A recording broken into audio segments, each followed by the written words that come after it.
This story is about a fake teacher who falls madly in love with one of her students, and the shameless lengths she goes to get him. We'll explore all of that in today's story. In the beginning, we are introduced to a young boy named Jason, a student who is also a social media personality and a musician.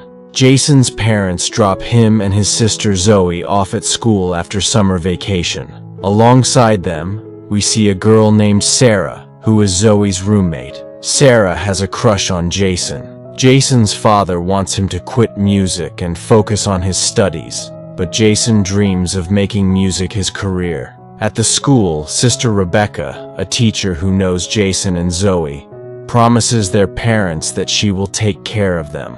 Later, Sister Rebecca meets a new teacher at the school, Sister Sophia, whose first day it is. Sister Rebecca welcomes Sophia and explains the rules of the school, such as how teachers are not allowed to wear makeup.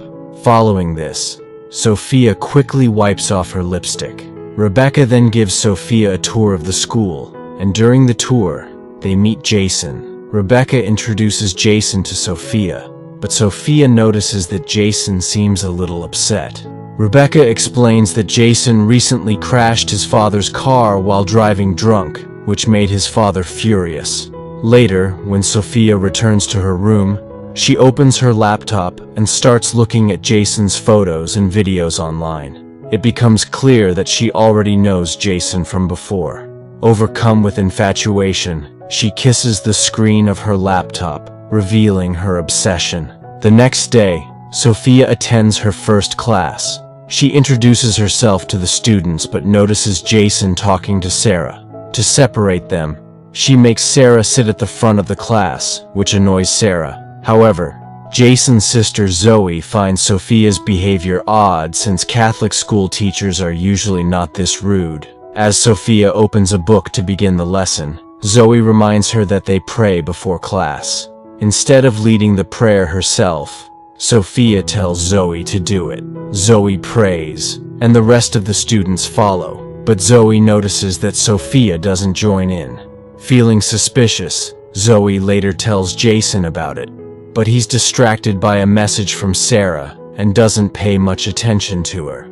After school, Sophia approaches Jason and asks him if Sarah is his girlfriend. Jason tells her, "I don't have a girlfriend," which makes Sophia very happy. But the next morning, Sophia sees Jason and Sarah kissing. Furious, she sends Jason to class and scolds Sarah, who snaps back by saying, "You don't know me. I'm the daughter of the man who funds this school."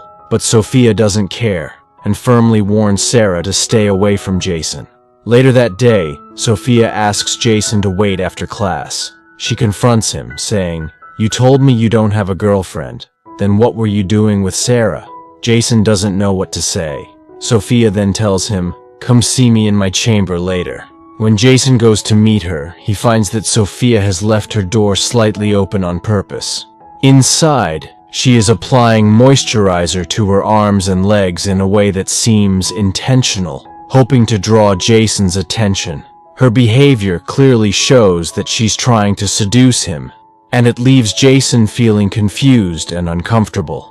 The next morning, Sophia approaches Jason and asks, "Why didn't you come to meet me?" Jason casually replies, "I forgot." A week passed since Jason and Zoe returned to school, and on the weekend, their parents come to take them home. Meanwhile, Sophia, unable to bear being away from Jason, takes leave from the school under the pretense that her aunt is unwell. At home, Jason tells his father about his desire to take a year off from school to focus on his passion for music. However, his father disagrees, insisting he focus on his studies. This sparks an argument between them. Frustrated, Jason storms out of the house and begins singing outside to cool off. Unbeknownst to him, Sophia has arrived at his house in her car and secretly watches him, captivated by his voice. While Sophia enjoys Jason's singing, Jason receives a phone call from Sarah.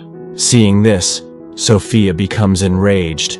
As she silently moves closer, her foot accidentally hits something, creating a noise.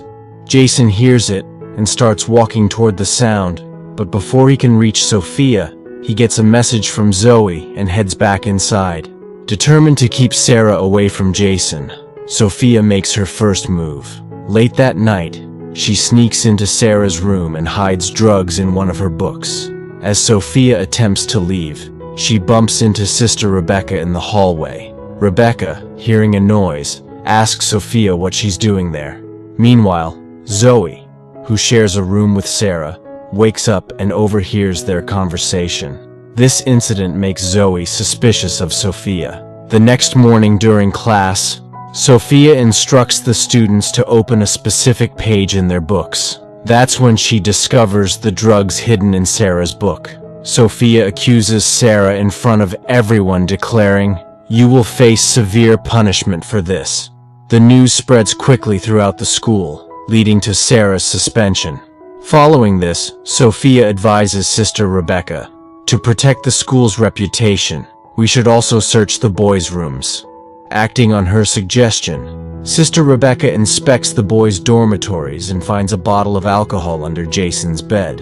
This too was planted by Sophia. When questioned, Jason insists, "I don't know where this bottle came from, or who put it there. If you suspend me, my life will be ruined for something I didn't even do, and if my father finds out, he'll kill me." Hearing Jason's desperate plea, Sophia steps in with a suggestion. Instead of suspension, let him serve a punishment. For a week, he will perform the chores usually handled by the sisters. Jason reluctantly agrees to this. A flashback reveals how Sophia managed to infiltrate the school. She discovered Jason through social media and became obsessed with his music and voice. Desperate to meet him, she murdered a real Sister Sophia, who was set to be transferred to the school. After disposing of the body, she falsified documents and assumed the identity of Sister Sophia. Returning to the present, we see Jason fulfilling his punishment by doing school chores, such as planting trees. Sophia uses this opportunity to get closer to him. Zoe, observing from a distance, notices Sophia's unusual behavior around Jason. Later that night, Sophia crosses every boundary. She sneaks into Jason's room while he's asleep. She starts recording on her phone, removes her necklace, and approaches him. Jason wakes up to find Sophia standing in front of him. Feeling uneasy, he asks, "What are you doing here?" But Sophia, undeterred, tries to seduce him. She moves closer and begins kissing him. Jason hesitates, saying, "This is wrong. This is a sin. We shouldn't do this." But Sophia persists, convincing him with her words and actions until Jason, overwhelmed, gives in. The two ultimately become intimate. The next day, guilt consumes Jason. He goes to the church to confess his sins to the priest, saying, "Father, I've committed a terrible sin." As Jason begins confessing to the father at church, he suddenly realizes that it is Sophia standing there instead. She walks over, sits on his lap, and starts kissing him. Jason hesitates, but once again, they become intimate right there. A week passes after this incident, and Jason goes home. One evening, he receives a message from Sarah, inviting him to a party at her house. Meanwhile, at school, Sophia overhears Sister Rebecca speaking with a priest from another school about the real Sister Sophia. From their conversation, Sophia learns that the priest knew the real Sister Sophia for years. Hearing this, she becomes nervous and rushes toward her car. Sister Rebecca sees her leaving and asks, "Where are you going?" Sophia makes up an excuse about her aunt's medical emergency and quickly drives away. That same night, Jason tells his father about Sarah's party, but his dad refuses to let him go. As usual, an argument erupts, and Jason storms out of the house, heading to Sarah's party without his father's permission. Unbeknownst to him, Sophia is following him. At the party, Jason drinks heavily, and Sarah takes him to a room where they begin kissing. However, Jason suddenly starts remembering the intimate moments he shared with Sophia. Overwhelmed, he picks up a beer bottle and leaves the room. Outside, the police catch him holding the beer bottle. Just then, Sophia arrives and tells the police, Jason is mentally disturbed. Please, let me handle him. After convincing them, the police let Jason go. Grateful, Jason tells Sophia, I can't go home like this in this state. Sophia takes him to a hotel room. Meanwhile, back at Jason's house, his mother tries to reason with his father. She tells him, we should give Jason a year to pursue his passion. Forcing him won't solve anything. Jason's father finally agrees and decides to bring Jason back home. At the hotel, Sophia starts undressing, intending to become intimate with Jason again. But Jason, now suspicious, confronts her. Why are you everywhere I go? Are you following me? He continues, what we've done is a terrible sin. I can't live with this regret anymore. This has to stop now. Sophia tries to persuade him, saying, Jason, we're so alike. Our fathers don't understand us. We're meant to be together. But Jason refuses to listen. He leaves the hotel room, leaving Sophia behind. Enraged, Sophia becomes hysterical. Jason's father eventually finds him and apologizes for being too harsh. He says, I'm sorry, son. Let's start over. Come home. Jason reluctantly agrees, and they leave for home. The next morning, as Jason and Zoe head to school, Sophia also leaves. On the way, Zoe notices Sophia's car and becomes curious. At school, she looks up the car's registration number online and discovers that it is registered under Sophia's name. Zoe immediately realizes that it was Sophia who was outside their house that night. Meanwhile, Jason returns to his dorm room only to find Sophia lying unconscious on the floor. Panicking, he rushes to give her mouth-to-mouth resuscitation, but soon realizes that she is pretending. Furious, Jason yells, What is wrong with you? I'm going to report you to father. Sophia, unfazed, smirks and says, Go ahead, but if you report me, I'll make sure everyone knows how you, a student, crossed all boundaries with a teacher. Jason realizes he's trapped. Zoe calls Jason and informs him about Sophia's car. Jason nervously replies, Don't tell anyone about this, Zoe. Please. Later, during the class prayer, Sister Rebecca surprises everyone by reintroducing Sarah to the class and lifting her suspension. Sophia, enraged by Sarah's return, confronts Sister Rebecca outside the classroom. How could you allow her back into the school? She demands. Sister Rebecca firmly responds, You don't get to teach me the rules. I know what I'm doing, and you should focus on learning how to pray first. Jason, overjoyed by Sarah's return, celebrates by singing in the schoolyard.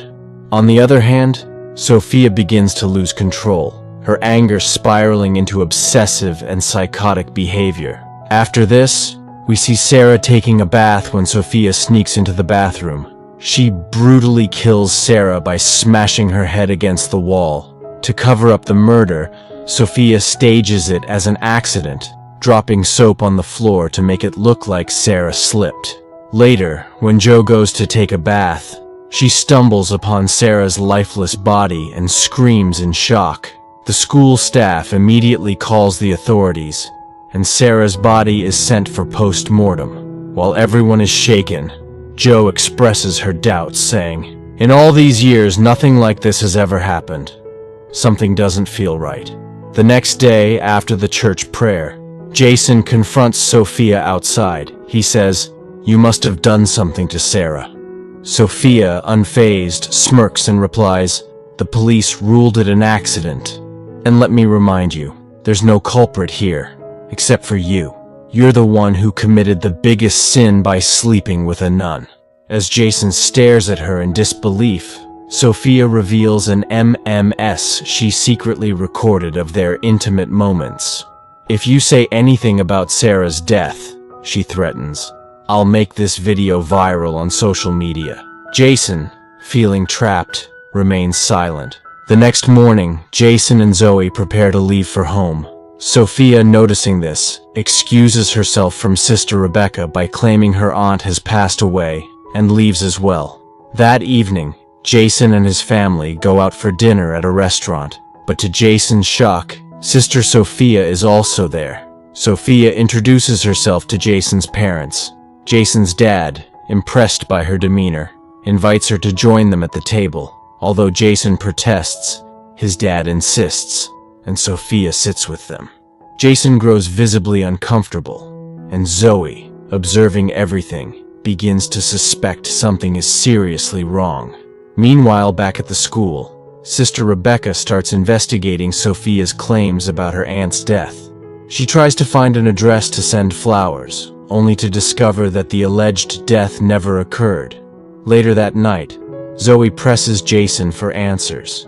Jason finally confesses everything to his sister. How he fell into Sophia's trap, how she recorded their intimate moments, and how she's blackmailing him. Determined to help her brother, Zoe devises a plan to uncover the truth about Sophia's identity. The next day, Sister Rebecca, now deeply suspicious of Sophia, calls her to her room. "Ever since you've arrived, things have gone wrong," she begins. "I've suspended my best students, and now the lie about your aunt's death has come to light. I'm going to report this to Father immediately." But before Sister Rebecca can leave, Sophia grabs a nearby lamp and strikes her, injuring her badly. At the same time, Jason and Zoe sneak into Sophia's room to find evidence against her. They discover two laptops, one belonging to the real Sister Sophia, and the other belonging to the imposter, whose real name is Laura. On Laura's laptop, they find countless photos of Jason, along with proof that Laura carefully planned her infiltration of the school by murdering the real Sister Sophia. Horrified, Jason and Zoe rush to inform Sister Rebecca. On their way, they run into Laura. She notices her laptop in Jason's hand and realizes that her secret has been exposed. Smiling maniacally, she declares, "All the songs you've sung were for me. They were always meant for me." Jason and Zoe now fully grasp the extent of Laura's psychotic obsession.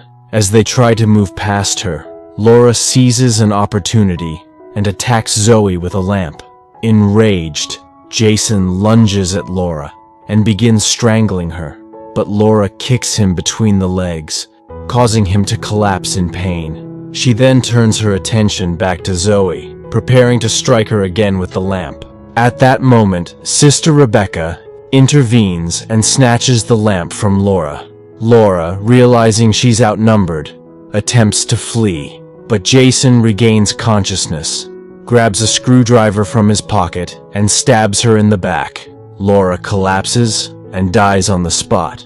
In the final scenes, we fast forward to the school's graduation day. Jason's father surprises Zoe with their mom's car as a gift, and he gives Jason a brand new guitar to support his passion for music. The story ends on this heartwarming note, with the dark chapter of Laura's obsession finally closed. So, friends, how did you like this thrilling and twisted tale? Let us know your thoughts in the comments below.